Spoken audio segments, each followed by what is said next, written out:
काबीना का इजलास होता, इतनी इमरजेंसी है नहीं, ऐसे पाकिस्तान में कभी भी आईनी तरमीम नहीं हुई। लेकिन क्योंकि ये आईनी तरमीम बहुत इंपॉर्टेंट है और इस आईनी तरमीम के बगैर गुजारा नहीं है और इस आईनी तरमीम की इस वक्त अशद ज़रूरत है, लिहाजा फौरी तौर पर कोशिश की गई कि चलो जहां भी प्राइम मिनिस्टर को करवाएं। तो कैबिनेट की अप्रूवल के बाद जनाब, और कैबिनेट की औकात क्या है, सारे वहां पे इकट्ठे किए हुए हैं फॉर्म 47 वाले, किसी को पता ही नहीं है कि उसका अपना मैंडेट किधर था, तो तरमीम उन्होंने किधर से पढ़नी है। उन्हें कहा गया जी ये तरमीम आप पास कर देंगे, पास करते हैं। तरमीम उठा के उन्होंने भिजवा दी सेनेट में। अब तरमीम क्या है, इसके ना बहुत सारे पहलू हैं, इसका अदलिया के ऊपर भी असर पड़ेगा, बहुत सारे ओहदों पे असर पड़ेगा। लेकिन तरमीम का जो मेन जो पॉइंट है जो आज हम डिस्कस करेंगे वो पॉइंट है आर्मी चीफ के हवाले से, फील्ड मार्शल के हवाले से इस तरमीम में क्या किया गया। पहले मैं आपको बताता हूं किया क्या गया, फिर मैं आपको बताता हूं क्यों किया गया, और फिर मैं आपको बताता हूं इसका नतीजा क्या निकलेगा। सबसे पहले तो जनाब आप ये देख लें, ये बहुत सारे लोगों ने इसके बारे में लिखा है, तो ये एक तहरीर है जहां से मैं आपको बता रहा हूं कि एक्चुअली इन्होंने 27वीं आईनी तरमीम में पाकिस्तान की अस्करी कमान के ढांचे से मुतालिक कई नई शिकें आईने पाकिस्तान में शामिल कर दी हैं।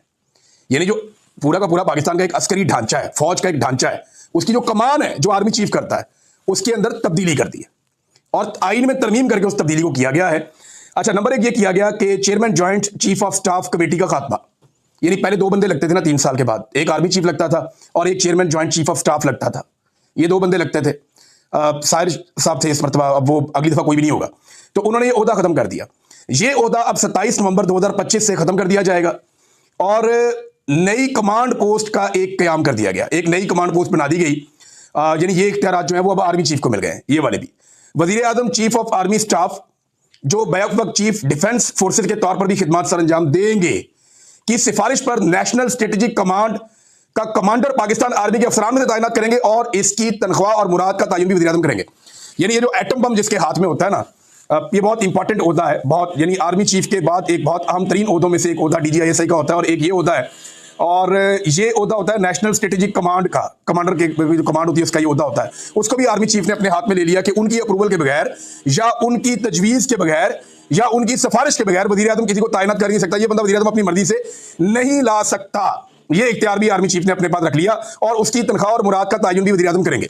अच्छा, नंबर 3 इसमें एक और बड़ी इंपॉर्टेंट चीज है कि आला फौजी रैंक रखने वालों के लिए उम्र भर की मुराद, यानी जिनके आला फौजी रैंक्स है ना, जैसे फील्ड मार्शल हो गया, जैसे इस किस्म के और ओहदेदार हो गए, इनकी जनाब जो मुराद है इनको सारी जिंदगी मिलती रहेंगी, वो खत्म नहीं होगी। जब तक ये जिंदा रहेंगे इनकी मौजें लगी रहेंगी, इनकी तनख्वाहें, इनकी ये चीजें सारी इनको मिलती रहेंगी, मुराद इनको मिलती रहेगी। फिर वो अफसरान जिन्हें फील्ड मार्शल का ओहदा दिया गया हो या मार्शल ऑफ द एयरफोर्स का ओहदा दिया गया हो या एडमिरल ऑफ द फ्लीट के ओहदे पे, अच्छा ये ओहदे नॉर्मली मिलते नहीं होते, फील्ड मार्शल का ओहदा ये जंग के बाद मिलता होता है। अगर किसी को आइंदा किसी आर्मी चीफ को फील्ड मार्शल का ओहदा चाहिए होगा तो उसे एक जंग करनी पड़ेगी पाकिस्तान की किसी मुल्क के साथ, या तो अफगानिस्तान के साथ जंग कर ले। अब इस ओहदे के अंदर इतनी पुरकशिश चीजें रख दी गई हैं, पहले मैं आपको बता दूं है क्या, फिर आपको बताता हूं कि जंग क्यों करनी पड़ेगी आने वाले आर्मी चीफों को। अच्छा, इसमें वो कहते हैं जी तरक्की दी जाएगी, अपने रैंक, मुराद और यूनिफॉर्म ताहयात तक इनके बरकरार रहेंगे। ये अफसरान जिन्हें कौमी हीरोज करार दिया जाएगा को सिर्फ आइन के आर्टिकल 47 में दर्ज तरीकाकार के तहत ही बरतरफ किया जा सकेगा। यानी ये वो तरीका होगा कि सदर मुमलिकत की बरतरफी का तरीकाकार, यानी इंपीचमेंट के बगैर इसको आप नहीं हटा सकेंगे। वजीर आजम का ये इख्तियार कि वो आर्मी चीफ को तब्दील कर दे या उसको हटा दे, ये इख्तियार उससे वापस ले लिया गया है और ये खास तौर पे उन लोगों के लिए जिन्हें फील्ड मार्शल करार दिया जाए। यानी फील्ड मार्शल को हटाने का इख्तियार वजीर आजम से चला गया और अगर फील्ड मार्शल को हटाना है तो उस तरीके से हटाना पड़ेगा जिस तरीके से सदर की इंपीचमेंट की जाती है, या कम से कम 2/3 अक्सरियत किसी के पास होगी तो वो आइन में तरमीम करके काम कर सकता है, अदरवाइज वो ये काम कभी भी नहीं कर सकता। नंबर 5 ये बड़ी इंपॉर्टेंट चीज है, बहुत ही इंपॉर्टेंट चीज है, और यह है कि आइन के आर्टिकल 248 के तहत सदर मुमलिकत को जो इस्तिस्ना हासिल है, यानी इसके ऊपर केस नहीं बन सकता। सदर मुमलिकत पे आपको पता है केस बन नहीं सकता। जरदारी साहब का मुकदमा जब जाता था अदालत में तो उनके वकील जाके कहते थे कि क्योंकि ये सदर पाकिस्तान है लिहाजा इसके ऊपर पाकिस्तान का कानून ही नाफिज नहीं होता, इसको इम्यूनिटी है, इस बंदे के ऊपर कोई कानून आप लगा ही नहीं सकते। वजह यह है कि क्योंकि ये सदर पाकिस्तान है लिहाजा इसको इस्तिस्ना है हर किस्म के कानून से, ये कोई भी जुर्म करे आप इसके खिलाफ कुछ नहीं कर सकते।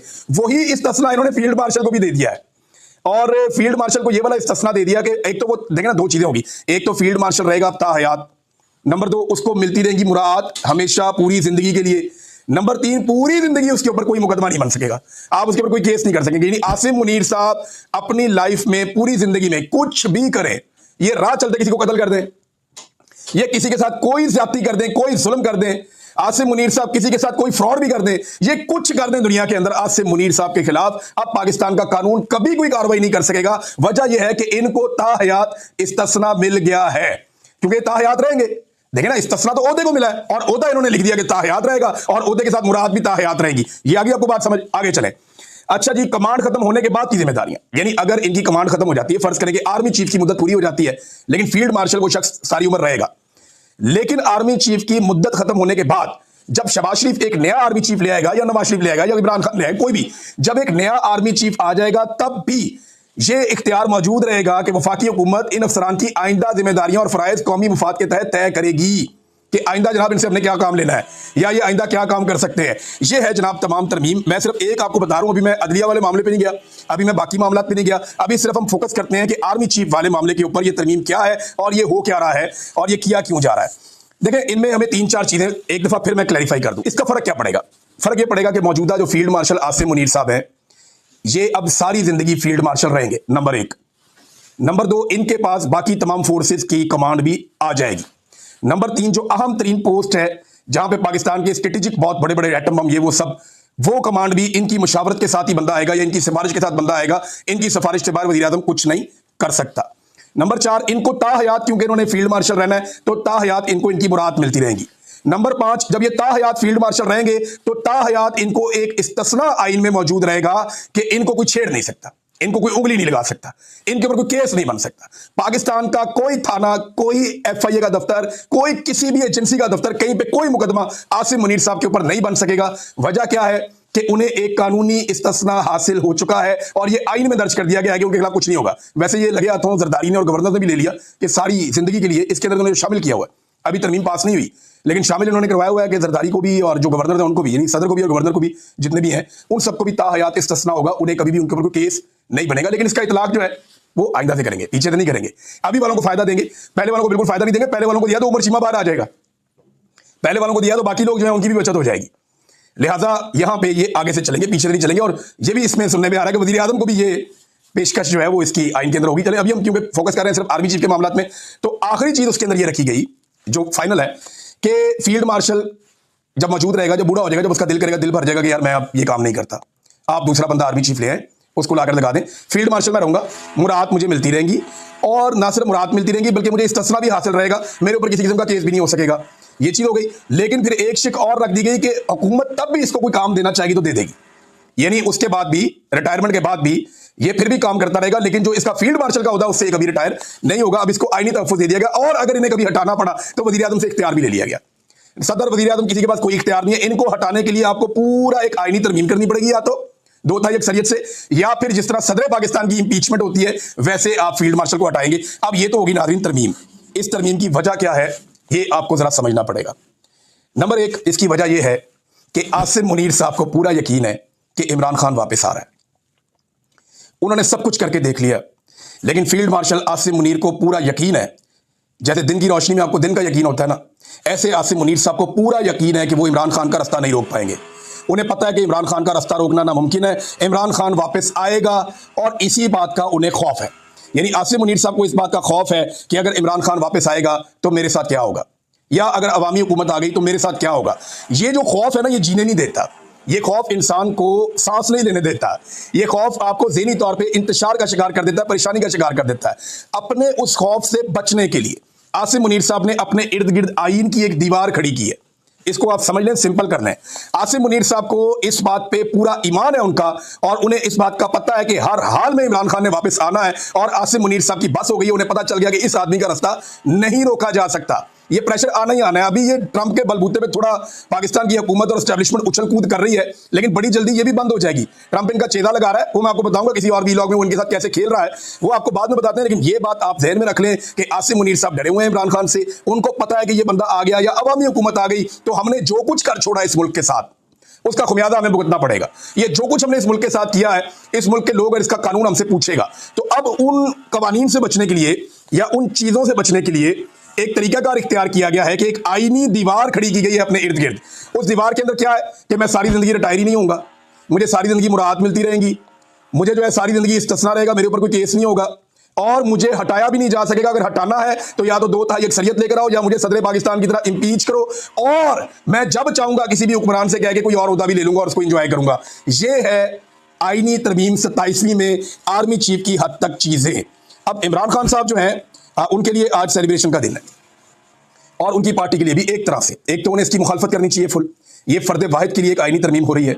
ऐसा नहीं होता कि आप फर्द वाहिद के लिए आईनी तरमीम करें। आपने एक अजीब रास्ता खोल दिया है कि अब हर आर्मी चीफ जो आएगा वो फील्ड मार्शल बनना चाहेगा। फील्ड मार्शल बनने के लिए उसको या तो जंग करनी पड़ेगी अफगानिस्तान से या ईरान से या इंडिया से। चाइना से तो हम जंग लड़ नहीं सकते, तो या वो इंडिया से आके जंग करेगा या अफगानिस्तान से करेगा या वो ईरान से करेगा, फिर मीडिया के अंदर अपनी बल्ले बल्ले करवाएगा और उसके बाद जनाब वो अपने आप को फील्ड मार्शल बना लेगा। जब वो फील्ड मार्शल बन जाएगा तो यही सारा कुछ उसको भी मिल जाएगा। देखिए ना, आपने हर आर्मी चीफ के लिए रास्ता खोल दिया कि जब वो आए तो उसको फौरी तौर पे फील्ड मार्शल बनने के लिए एक जंग करनी होगी, और वो जंग में उतर जाएगा कौम को लेकर कि भाई मैं तो फील्ड मार्शल बनना चाहता हूं। आर्मी चीफ तो इतना रह गया है, फील्ड मार्शल तो इतना बड़ा है। फील्ड मार्शल को तो इस्तिस्ना है। फील्ड मार्शल की तो मुराद ताहयात है, फील्ड मार्शल का ओहदा ताहयात है। फील्ड मार्शल पे सारी जिंदगी केस कोई नहीं हो सकता। फील्ड मार्शल को कोई वजीर आजम कोई किसी का बाप भी हटा नहीं सकता, लिहाजा उसको हटाने का तरीका भी बहुत मुश्किल कर दिया है। तो मैं तो बनूंगा फील्ड मार्शल जो आर्मी चीफ बनेगा, और फील्ड मार्शल बनने के लिए वो वही करेगा जो जरूरी है, यानी कभी जंग या लड़ाई करनी पड़ेगी, उसके बाद कोई फील्ड मार्शल का ओहदा मिलता है। अदरवाइज तो ऐसे फील्ड मार्शल का ओहदा कोई सड़कों पे तो नहीं मान देता रेडियो की तरह। यहाँ पे तो इस दफा फील्ड मार्शल आसिम मुनीर साहब बन गए, जैसे भी बन गए। एयरफोर्स ने तैयारे गिराए इंडिया के, लेकिन ये कोई इतनी बड़ी जंग नहीं थी, हमने कश्मीर फतह नहीं किया, लेकिन वो फील्ड मार्शल बन गए। अब उस ओहदे का फायदा उठाते हुए उन्होंने अपने लिए एक आहनी दीवार खड़ी की, और आईन से बनी हुई आहनी दीवार खड़ी की कि इमरान खान इस दीवार के पार आके मुझे ना मार सके। आप अंदाजा करें कि जेल में बैठा हुआ कैदी नंबर 804 इनके आसाब पे कितना सवार है। आज पहली मरतबा मुझे महसूस हुआ कि आर्मी चीफ हमारे जो हैं वो इमरान खान से डरते हैं। मुझे पहली दफ़ा एहसास हुआ।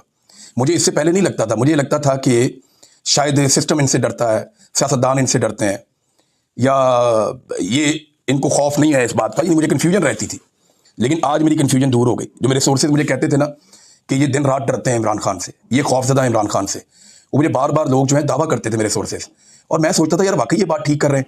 तो 100% इमरान खान ने इनकी रातों की नींदें उड़ा दी हैं। इन्हें समझ नहीं आ रही कि इस आदमी से बचना कैसे है, क्योंकि उसके साथ अवाम की ताकत है। और सबसे बड़ी बात यह है कि अल्लाह रब्बुल इज़्ज़त उसकी मदद कर रहा है और उसकी इज्जत में इजाफा कर रहा है, लोगों के दिलों में उसके लिए प्यार डाल रहा है। अब मैं एक चीज़ आपको और बताऊं, जितने भी लोग आज तक ताकतवर हुए ना, वैसे पूरी तरमीम में अवाम के लिए कुछ नहीं है। अगर किसी को लगता है कि उनके लिए खुशखबरी निकलेगी, कुछ भी नहीं निकलेगा। ये अशराफिया की तरमीम उन्होंने आपस में मिलजुल के कर दी है। अदलिया का जो कचूमर निकला वो आपको अगले वीडियो में बताऊंगा। लेकिन एक बात मैं आपको कैटेगोरिकली बता दूं कि जब भी कोई जालिम होता है ना, जब वो अपना पूरा बंदोबस्त कर लेता है, जब उसे लगता है कि अब उसे कोई छू भी नहीं सकता, जब उसे लगता है कि मैंने सारे अपने हर तरफ से दरवाजे बंद कर लिए हैं, जब उसे ये लगता है कि उसने बड़ी बड़ी फसीलें खड़ी कर दी हैं, जब उसे लगता है कि उसने एक ऐसा किला बना लिया है जिसे कभी कोई फतह नहीं कर सकता, तो तब अल्लाह रब्बुल इज़्ज़त मूसा को भेजता है। तब अल्लाह रब्बुल इज़्ज़त जो है वो अपना डंडा चलाता है और अल्लाह रब्बुल इज़्ज़त का कानून हरकत में आता है। मैंने बड़े बड़े ताकतवर लोगों को मलिया मेट होते हुए देखा, तारीख की किताबों में पढ़ा कि जब वो मुतमईन हो गए और उन्हें लगा, और कुरान पाक में भी अल्लाह ताला कहते हैं कि अल्लाह ताला उस वक्त पकड़ता है जब वो वहमो गुमान भी नहीं होता उनका। कौमों को अल्लाह ने ऐसे पकड़ा कि जब उनका वहमो गुमान नहीं था, जो बड़े सरकश लोग थे, जब उनका वहमो गुमान भी नहीं था, उनको 1% भी इम्कान नहीं था, तब मेरे अल्लाह ने उनको पकड़ा बेखबरी में। तो बेखबरी कब होती है? जब आप मुतमईन हो जाते हैं। अब इतने सारे इक़दाम करके ये निज़ाम मुतमईन हो जाएगा कि इमरान खान हमारा कुछ नहीं बिगाड़ सकता। आप इमरान खान से तो लड़ ही नहीं रहे, आप तो लड़ रहे हैं 25 करोड़ पाकिस्तानियों से, और इमरान खान उन्हें सिर्फ लीड कर रहा है। लड़ाई तो आपकी 25 करोड़ पाकिस्तानियों से है, और लड़ाई आपकी अल्लाह रब्बुल इज़्ज़त के असूल और कानून और ज़ाब्ते के साथ है कि आप जुल्म कर रहे हैं, जबर कर रहे हैं, फस्तायत कर रहे हैं, आप माओ और बेटियों को परेशान कर रहे हैं, आप चादर और चारदीवारी का तकद्दुस पामाल कर रहे हैं। तो आपकी लड़ाई अल्लाह रब्बुल इज़्ज़त की कुदरत से है, आपकी लड़ाई पाकिस्तान के 25 करोड़ अवाम से है। इमरान खान तो सिर्फ आपके और अवाम के बीच में खड़ा हुआ है, और उससे इतना खौफ इमरान खान का। मेरे ख्याल में इसको इस एंगल से जरूर सोचें कि खौफ इमरान खान का जो है वो रगों में उतर गया, इनकी हड्डियों में बैठ गया, और अब ये तरमीमें कर करके अपने आप को बचा रहे हैं कि जनाब कुछ करो, अपनी अपनी जान बचाओ। ये जनाब आर्मी चीफ की हद तक जो एक तरमीम हुई, मैंने आपको बता दी कि जो अस्करी क़यादत उसकी कमान के अंदर जो आइन के अंदर तरमीम की गई, मैंने आपको बताया। फर्दर इस पे बात करेंगे। अब तक के लिए अपना ख्याल रखिएगा, अपने चैनल का भी। अल्लाह हाफिज़।